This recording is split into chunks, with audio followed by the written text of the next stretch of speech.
ಕಲಾಪ ಹಾಳಾಯ್ತಾ ಏನಾಯಿತು ಅಂತ ಈ ವಿಚಾರವಾಗಿ JDSನಿಂದ ವಕ್ತಾರರಾದಂಥ ರಾಜೇಗೌಡರು ಇದ್ದಾರೆ. ರಾಜೇಗೌಡ್ರೆ, BJP ಜೊತೆ ಸೇರಿಕೊಂಡು ನಿಮ್ಮ ಅಂದರೆ JDS ಥರ ಇತ್ತಂಥ ವಿಚಾರನ ಬದಿಗಿಟ್ಟು ವಾಲ್ಮೀಕಿ ವಿಚಾರ ಕಳೆದೋಯ್ತಾ ಅಂತ JDS? ಇಲ್ಲ, ವಾಲ್ಮೀಕಿ ವಿಚಾರ ಅನ್ನೋದಕ್ಕಿಂತ ಹೆಚ್ಚಾಗಿ ಈ ಭಾರತ ದೇಶದ ಇತಿಹಾಸದಲ್ಲಿ ಯಾರೇ ಒಬ್ಬ ಮುಖ್ಯಮಂತ್ರಿ ತಂದ ಫ್ಲೋರ್ ಆಫ್ ಹೌಸ್ 87 ಕೋಟಿವರೆಗೂ ಭ್ರಷ್ಟಾಚಾರ ಆಗಿದೆ ಅನ್ನೋದನ್ನು ಒಪ್ಕೊಂಡಂಥ ಏಕೈಕ ಮುಖ್ಯಮಂತ್ರಿ ಸಿದ್ದರಾಮಯ್ಯನವರು. ಅವ್ರದ್ದೇ ಫ್ಲೋರ್ನಲ್ಲಿ ಒಪ್ಕೊಂಡಂಥವ್ರು. ಅವ್ರು ಏನು ಮಾಡಿದ್ರು, ಒಪ್ಕೊಂಡು ಆ ಸಂಬಂಧಪಟ್ಟ ಇಲಾಖೆ ನಿರ್ವಹಿಸ್ತಾ ಇದ್ದಂಥ ನಾಗೇಂದ್ರ ಅವ್ರ ಹತ್ರ ರಾಜೀನಾಮೆ ಪಡೆದರು. ಅದು ಅವತ್ತಿನ ಕಾಲಕ್ಕೆ ಪ್ರಸ್ತುತ ವಿದ್ಯಮಾನ. ನಾಗೇಂದ್ರ ಅವರು ಇವತ್ತು ಹೇಳ್ತೀನಲ್ಲ, ಈಗ ಅಲ್ಲಿಂದಾಚೆಗೆ ಆ ವಾಲ್ಮೀಕಿ ಜನಾಂಗ, ಅವ್ರದ್ದೇ ಜನಾಂಗದ ಒಬ್ಬ ಮಂತ್ರಿ ಅವರ ಜನಾಂಗದ ಹಣನ ಉಳಿಸ್ಕೊಳ್ಳೋಕ್ಕಾಗದೇ ಇರೋಷ್ಟು ಬೇಜವಾಬ್ದಾರಿತನ ಇರೋನ್ನ ಮತ್ತೆ ಮಂತ್ರಿ ಮಾಡ್ತಾರೆ ಅಂದರೆ ಯಾವ ಮಟ್ಟಕ್ಕೆ? ಈಗ ಜನಪ್ರತಿನಿಧಿ ಅಂದ್ರೇನು? ಅಧಿಕಾರಿಗಳು ಇವತ್ತೆಲ್ಲ ಆಡಳಿತ ನಡೆಸ್ತಾ ಇದ್ದಾರೆ. ಜನಪ್ರತಿನಿಧಿಗಳನ್ನ ನಾವು ಯಾಕೆ ಜನ ಆಯ್ಕೆ ಮಾಡಿ ಕಳಿಸ್ತೀವಿ? ಜನಗಳ ತೆರಿಗೆ ಹಣನ ಯಥೇಚ್ಛವಾಗಿ ಪೋಲ್ ಮಾಡ್ದಂಗೆ ಸರಿಯಾಗಿ ಮೇಂಟೈನ್ ಮಾಡ್ಕೊಂಡು ಹೋಗಲಿ, ಅವ್ರಿಗೊಂದು ಮಾನಿಟ್ರ್ ಇರಲಿ ಅಂತ ನಾವು ಜನಪ್ರತಿನಿಧಿನ ಆಯ್ಕೆ ಮಾಡಿ ಕಳಿಸುವಂಥದ್ದು ಈ ಪ್ರಜಾಪ್ರಭುತ್ವದ ವ್ಯವಸ್ಥೆ. ಈ ಪ್ರಜಾಪ್ರಭುತ್ವ ವ್ಯವಸ್ಥೆಯಲ್ಲಿ ಒಬ್ಬೊಬ್ಬನ ಮಂತ್ರಿ ಮಾಡ್ತೀವಿ, ಆತ ಅಷ್ಟು 87 ಕೋಟಿ. ಇವ್ರು ಹೇಳ್ತಾರೆ, ನಮ್ಮ ಕಾಂಗ್ರೆಸ್ ವಕ್ತಾರರು ಹೇಳಿದ್ರು, ಅದು ಹಗರಣನೇ ಅಲ್ಲ, ಎಲ್ಲೋಯ್ತು ಅನ್ನೋದ್ರ ಬಗ್ಗೆ ಯಾರು ಕ್ಲೀನ್ ಚಿಟ್ ಕೊಟ್ಟಿಲ್ಲ. ಸ್ವಾಮಿ, ಆತ್ಮಸಾಕ್ಷಿ ಇಲ್ವಾ ನಮಗೆ?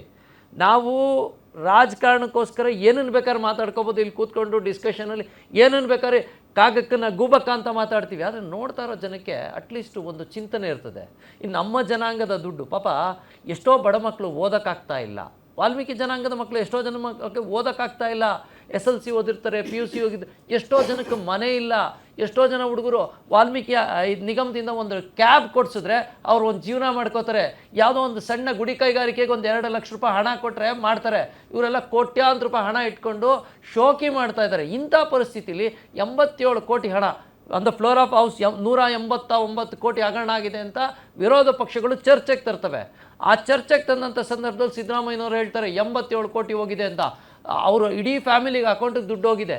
ಹಂಗಿದ್ದಾಗೂ ಕೂಡ ನೀವು ಅವ್ರನ್ನೇ ತಂದು ಕೂಡಿಸ್ಕೊಳ್ಳೋಂಥ ಹಠ ಏನು? ಒಂದು. ಎರಡನೇ ಪಾಯಿಂಟ್ ಆಫ್ ವ್ಯೂ, ಇಷ್ಟೆಲ್ಲ ಹಗರಣ ಆಗಿದೆ. ನಾನು ಕೇಳೋದಿಷ್ಟೇ, ಕರ್ನಾಟಕ ರಾಜ್ಯದಲ್ಲಿ ವಾಲ್ಮೀಕಿ ಜನಾಂಗದಿಂದ ಮಂತ್ರಿ ಮಾಡೋಕ್ಕೆ ನಾಗೇಂದ್ರ ಬಿಟ್ಟರೆ ನಿಮ್ಗೆ ಯಾರೂ ಕಾಣಲಿಲ್ವಾ? ಆ ಜನಕ್ಕೆ ನೀವೇನು ನ್ಯಾಯ ಒದಗಿಸ್ತೀರಿ ಕಾಂಗ್ರೆಸ್ನವರು? ಇವ್ರು ಹೇಳ್ತಾರೆ ನೀವು ಮಾಡಿಲ್ವಾ. ಇಲ್ಲಿ ಯಾರನ್ನೂ ಮಾಡಿ. ಯಾಕೆಂದರೆ ಜನ ಪ್ರತಿ 5 ವರ್ಷಕ್ಕೊಂದು ಸತಿ ಅವ್ರಿಗೆ ಆಯ್ಕೆ ಮಾಡ್ಕೊಳ್ಳಿಕ್ಕೆ ಅವಕಾಶ ಇರ್ತದೆ. ವೆದರ್ JDSನವರು ಆಯ್ಕೆ ಮಾಡ್ಕೊಳ್ಳಿ, BJPನವರು ಆಯ್ಕೆ ಮಾಡ್ಕೊಳ್ಳಿ, ಕಾಂಗ್ರೆಸ್ನವರು ಆಯ್ಕೆ ಮಾಡ್ಕೊಳ್ಳಿ. ಅವ್ರೇನೋ ತಪ್ಪು ಮಾಡಿದ್ರು ಅಂತ ನಿಮ್ಮನ್ನು ತಂದು ಕುಂಡಿಸ್ತಾರೆ. ಅವ್ರಿಗೇನು ಉತ್ತರ ಕೊಡ್ತೀರಿ? ನಾವು ವಿರೋಧ ಪಕ್ಷದವ್ರು ಬಿಡಿ ಸ್ವಾಮಿ, ನಾವು ವಿರೋಧ ಮಾಡೋಕ್ಕೆ ಇರೋವಂಥದ್ದು. ನಮ್ಮನ್ನು ಜನ ಆಯ್ಕೆ ಮಾಡಿ ಕಳಿಸಿರೋವಂಥದ್ದು ಏನಂದರೆ ನೀವು ಮಾಡ್ತಾ ಇರೋ ಕೆಲಸ ಸರಿ ಇಲ್ಲ ಅನ್ನೋದನ್ನ ನಾವು ಎತ್ತಿ ತೋರ್ಸೋಕ್ಕೆ ಅಂತ ಬಂದಿದ್ದೀವಿ. ನೀವು ನಮ್ಮನ್ನು ಉತ್ತರ ಕೊಡೋದ್ರು ಬಿಟ್ಟು ಜನತೆಗೆ ಉತ್ತರ ಕೊಡಿ. ಜನತೆ ಆಯ್ಕೆ ಮಾಡ್ಕೊಂಬಂದಿದ್ದಾರೆ. ಇವತ್ತು 8 ದಿನ ಕಲಾಪ ನಡೆದಿದೆ, ಹೌದಲ್ವಾ? ಕಲಾಪದಲ್ಲಿ ನೀವು ಹೊಸ ಮುಖ್ಯಮಂತ್ರಿಯಾಗಿ ಬಂದಂಥ DK ಶಿವಕುಮಾರ್ ಅವರು ಜನಕ್ಕೆ ಏನು ಉತ್ತರ ಕೊಡ್ತೀರಿ? ನಮ್ಗೆ ಉತ್ತರ ಕೊಡೋದು ಬಿಡಿ, ನೀವು ನಮ್ಗೆ ಯಾವತ್ತೂ ಉತ್ತರ ಕೊಡೋಲ್ಲ. ಮಂಟತನ ಅವ್ರಿಗೆ ಹೆಂಗಾಗ್ಬಿಡ್ತು ಅಂದರೆ, ನಾವು ಈ ಸ್ಟ್ರೈಕ್ ಮಾಡಿದ್ದು ರೊಟ್ಟಿ ದಾರಿ ತುಪ್ಪಕ್ಕೆ ಬಿತ್ತು. ತಮಗೆ ಬೇಕಾದಂಥ ಯೋಜನೆಗಳನ್ನ ನಮ್ಗೆ ಹೆಂಗೆ ಬೇಕಂಗೆ ಮಾಡ್ಕೊಳ್ಳೋಕ್ಕೆ ಒಂದು ಅವಕಾಶ ಸಿಕ್ಕೋಯ್ತು. ಆದರೆ ನಿಮ್ಮ ಜನತೆಗೆ ಏನು ಉತ್ತರ ಕೊಡ್ತೀರಿ? ನೀವು ಹೇಳ್ತೀರಿ ಯಾವ ದುಡ್ಡು, ಯಾವ ಅಧಿಕಾರ, ಯಾವ ಆಸ್ತಿ ಎಲ್ಲವನ್ನೂ ಬಿಟ್ಟು ಹೋಗಬೇಕು ಅಂತ. ಬೆಂಗಳೂರು ನಗರದಲ್ಲಿ ಕಸ ಬಿದ್ದು ನಾರ್ತಾ ಇದೆ ಸ್ವಾಮಿ. ಮೋರಿ ಗುಂಡಿಗಳಿಗೆ ಬಿದ್ದು ಜನ ಸಾಯ್ತಾ ಇದ್ದಾರೆ. ನಿಮ್ಮದೇ ಮಲ್ಲೇಶ್ವರಂ ಗ್ಯಾರಂಟಿ ನ್ಯೂಸ್ ರಸ್ತೆ ಗುಂಡಿಗಳು ಬಿದ್ದಿದ್ದಾವೆ. ಸತೀಶ್ ನೋಡಿದ್ದೀರಲ್ಲ, ಅದ್ರ ಬಗ್ಗೆ ಏನು ಜವಾಬ್ದಾರಿ ತಗೊಂಡ್ರಿ?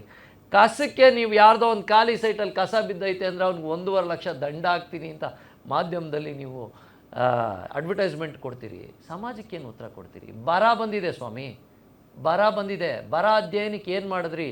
ಈ 10 ದಿನದ ಮುಂಚೆ ನೀವು 2 ದಿನ ಸದನಕ್ಕೆ ಬರೋಕ್ಕೂ ಮುಂಚೆ ಮಿನಿಸ್ಟ್ರುಗಳಿಲ್ಲ. 3.5 ವರ್ಷ ಸರ್ಕಾರ ನಡೆದಿದೆ ಸಿದ್ದರಾಮಯ್ಯನವ್ರ ನೇತೃತ್ವದಲ್ಲಿ. ನಿಮಗೆ ಮಿನಿಸ್ಟ್ರುಗಳನ್ನ ಆಯ್ಕೆ ಮಾಡ್ಕೊಳ್ಳೋಕ್ಕಾಗಿಲ್ಲ. ಬಂದಂಥವ್ರಿಗೆ ಪಾಪ ಅವ್ರ ಖಾತೆಗಳು ಗೊತ್ತಿರಲ್ಲ. ಅವ್ರಿಗೂ ಒಂದು ಒಳ್ಳೆ ಅವಕಾಶ ಸಿಕ್ತಂಗೆ ಆಯಿತು. ಮಂತ್ರಿಗಳಾದಂಥವ್ರಿಗೆ ಈ ಖಾತೆಗಳಲ್ಲಿ ಏನು ನಡೆದಿದೆ ಅಂತ ಗೊತ್ತಿಲ್ಲ. ಉತ್ತರ ಕೊಡೋಕ್ಕೆ ಬಂದಿರೋವಂಥ ಪ್ರಶ್ನೆಗಳಿಗೆ ಅಧಿಕಾರಿಗಳು ಉತ್ತರ ಕೊಡ್ತಾರೆ. ಇದೇ ಸದನದಲ್ಲಿ 5,000 ಕೋಟಿ ಹಗರಣ ಆಯಿತು. ಯಾವುದೋ ಈ ಹೆಣ್ಮಕ್ಳಿಗೆ ಕೊಡ್ತಾ ಇದ್ದಂಥ ಹಣ, ಹೌದಲ್ವಾ? 2,000 ರೂಪಾಯಿ. ಅದಕ್ಕೆ 1 ವಾರ ಮಂಡು ಬಿದ್ರಿ, ಸುಳ್ಳು ಅಂತ. ಕಡೆಗೆ ನೀವೇ ಒಪ್ಕೊಂಡ್ರಿ. ಕಡೆಗೆ ಪಾಪ ಎಮ್ಮ ಲಕ್ಷ್ಮೀ ಹೆಬ್ಬಾಳ್ಕರ್ನ ಆಚೆಗೆ ಹಾಕಿದ್ರಿ. 5,000 ಕೋಟಿ ಹಣ ಏನಾಯಿತು? ಇವೆಲ್ಲದ್ರ ಬಗ್ಗೆನೂ ಅಟ್ಲೀಸ್ಟ್ ಒಂದು ಆತ್ಮಾವಲೋಕನ ಮಾಡ್ಕೊಳ್ಳಿ ಸ್ವಾಮಿ. ನಾವು ಕೇಳೋದಿಷ್ಟೇ, ನಿಮ್ಮ ವಿರುದ್ಧ ನಮ್ಗೆ ಯಾವುದೇ ಶತ್ರುತ್ವ ಇಲ್ಲ. ವಿರೋಧ ಪಕ್ಷಗಳು ನಿಮ್ಮನ್ನ ಶತ್ರುತ್ವ ಮಾಡಲಿಕ್ಕೆ ಬಂದಿಲ್ಲ. ಆದರೆ ಈ ಜನರ ತೆರಿಗೆ ಹಣನ ಯಾವ ರೀತಿ ವ್ಯಯ ಮಾಡ್ತಾ ಇದ್ದೀರಿ, ಜನಗಳಿಗೆ ಏನು ಉತ್ತರ ಕೊಡ್ತಾ ಇದ್ದೀವಿ, ನಾಳೆ ದಿನ ನಮ್ಮ ಮುಂದಿನ ಪೀಳಿಗೆಗೆ ಏನು ಕೊಡ್ತೀವಿ ಸ್ವಾಮಿ. ಕಾವೇರಿ ವಿಚಾರದಲ್ಲಿ ಇವತ್ತು 6ನೇ ಯೋಜನೆ ನಡೀತಾ ಇದೆ. ಕಾವೇರಿ ವಿಚಾರಕ್ಕೆ ಬಂದಾಗ ಬೆಂಗಳೂರು ಸುತ್ತಮುತ್ತ ನಮ್ಗೆ ಎಂತೆಂಥ ನದಿಗಳಿದ್ದೋ ಕೆರೆಗಳಿದ್ದೋ ನಿಮಗೆ ಗೊತ್ತು ಎಷ್ಟು ಜನ ಕೆರೆಗಳನ್ನ ನುಂಗಿದ್ದಾರೆ ಅಂತ. ಇದೇ ಚಲುವರಾಯಸ್ವಾಮಿ ಅವ್ರದ್ದು ಮೊನ್ನೆ ಇದರಲ್ಲಿ ನೆಲಮಂಗಲದ ಹತ್ರ ಒಂದು ಕೆರೆ ನುಂಗಿರೋ, ಒಂದು 5.5 ಎಕರೆ ಕೆರೆ ನುಂಗಿರೋ ಪ್ರಕರಣಗಳನ್ನ ನಿಮ್ಮದೇ ಮಾಧ್ಯಮದಲ್ಲಿ ಬಿತ್ತರಿಸಿದ್ರಿ.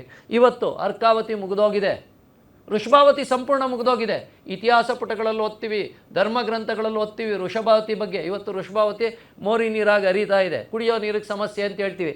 ಇದೇ ಅರ್ಕಾವತಿ ನದಿ ಒಂದು ಕಾಲಘಟ್ಟದಲ್ಲಿ ಹೆಸರುಘಟ್ಟ ಕೆರೆ ಬೆಂಗಳೂರು ನಗರಕ್ಕೆ 1 TMC ನೀರು ಉಣಿಸ್ತಾ ಇತ್ತು. ಇದಕ್ಕೆಲ್ಲ ಕಾಂಗ್ರೆಸ್ ಕಾರಣನಾ? ಅಲ್ಲಲ್ಲ, ನೀವು ಮುಂದಕ್ಕೆ ಏನು ಮಾಡಬೇಕು, ಸದನ ಕಾರಣ ಅಂತಲ್ಲ, ಅಲ್ಲಿಂದ ಆಚೆಗೆ 2 TMC ನೀರು ತಿಪ್ಕೊಂಡಳ್ಳಿಗೆ ಕೊಡ್ತಾ ಇದ್ದೋ. ಇವತ್ತು ರೈತರು ಪಾಪ ಹೋರಾಟಗಾರರು ಬೀದಿಗೆ ಬರ್ತಾ ಇದ್ದಾರೆ, ಅವ್ರು ಕೇಸ್ ಹಾಕ್ಸ್ಕೊತಾ ಇದ್ದಾರೆ, ಅವ್ರು ಜೈಲಿಗೆ ಹೋಗ್ತಾ ಇದ್ದಾರೆ, ಅವ್ರ ಹೆಂಡತಿ ಮಕ್ಕಳು ಇವತ್ತು ಅಯ್ಯೋ ಅಂತ ಇದ್ದಾರೆ. ಅವ್ರ ಶಾಪ ಸರ್ಕಾರಗಳ ಮೇಲೆ ಬೀಳ್ತಾ ಇದೆ. ಯಾವುದೇ ಸರ್ಕಾರ ಆಗಲಿ, BJPಯವರು ಸರ್ಕಾರ ಅಂದಿದ ತಕ್ಷಣ ಸರ್ಕಾರ ಅಷ್ಟೇ, ಈ ರಾಜ್ಯ ಸರ್ಕಾರ, ಪಕ್ಷಗಳು ಆಮೇಲೆ, ನಾವು ಎಲೆಕ್ಷನ್ ಗೆಲ್ಲೋವರೆಗೂ ಪಕ್ಷ ಗೆದ್ದಾದ್ಮೇಲೆ ಸರ್ಕಾರಗಳ ಮೇಲೆ ಶಾಪ ಬೀಳ್ತಾ ಇದೆ. ಇಂಥವಕ್ಕೆ ಏನು ಯೋಜನೆ ಮಾಡ್ತಾ ಇದ್ದೀರಿ? ಆ ಪ್ರಶ್ನೆ ಕೇಳೋ ಹಕ್ಕು ಜನಕ್ಕಿಲ್ವಾ? ವಿರೋಧ ಪಕ್ಷವಾಗಿ ನಾವು ಮಾತಾಡಿದ ತಕ್ಷಣ ನಿಮ್ಗೆ ಅಷ್ಟೊಂದು ಹಠ ಯಾಕೆ? ಈಗ ಇವರು BJPಯವರು ಕೇಳ್ತಾ ಇದ್ದೀವಿ, ವಿರೋಧ ಪಕ್ಷದವ್ರು ಕೇಳ್ತಾ ಇದ್ದೀವಿ, ಈ ನಾಗೇಂದ್ರನ್ ರಾಜೀನಾಮೆ ತಗೊಳ್ಳಿ ಅಂತ ಕೊಡ್ಬೋದಾಗಿತ್ತಲ್ಲ. ಅಂಥದ್ದೇನಿದೆ ಹಠ ಬೀಳೋವಂಥದ್ದು? ಹಂಗಾದ್ರೆ ಬೇರೆ ಯಾರು ಇಲ್ವೇ ಇಲ್ವಾ? ಇದೆ ಕಾಂಗ್ರೆಸ್ ಅವರು. ಈಗ ನಂದನ್ ಕಶ್ಯಪ್ ಅವರು ನೇರ ಸಣ್ಣ ಪ್ರಶ್ನೆ, ಇನ್ಯಾರು ವಾಲ್ಮೀಕಿ ಜನಾಂಗದಿಂದ ಪ್ರತಿನಿಧಿಸಕ್ಕೆ ಒಬ್ಬ ಮಂತ್ರಿ ಯೋಗ್ಯ ಇರಲಿಲ್ವಾ ಅನ್ನೋದು ಒಂದೇ ಒಂದು ಪ್ರಶ್ನೆ. ಜನತೆ ಪರವಾಗಿ ಕೇಳ್ತಾ ಇದ್ದೀನಿ, ನಾನು ವಿರೋಧ ಪಕ್ಷವಾಗಿ ಕೇಳ್ತಾ ಇಲ್ಲ. ನೀವು ಬೇಕಾದರೆ ಹೋಗಿ ಮೈಕ್ ಹಿಡೀರಿ ಸ್ವಾಮಿ.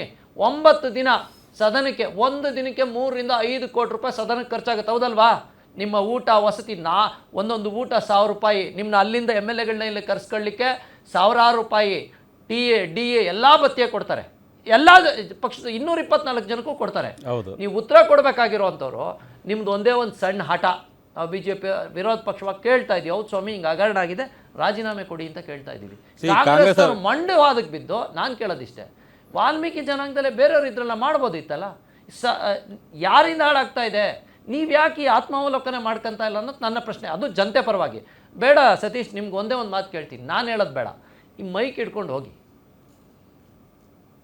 ನಾಗೇಂದ್ರ ಅವ್ರನ್ನ ತಗೊಂಡಿದ್ದು ಸರಿನಾ ಅಂತ ಹೇಳಿ ಜನತೆಗೆ ಕೇಳಿ. ಅದನ್ನ ಬಿಟ್ಟು ಬೇರೆ ಇರ್ಲಿಲ್ವಾ ಅನ್ನೋ ಒಂದು ಪ್ರಶ್ನೆ ಕೇಳಿ. ಈಗ ಅವ್ರು ನಮ್ಮನ್ನ ಬೈಕ್, ಈಗ ಕೂತ್ಕೊಂಡು ಕೇಳಿ,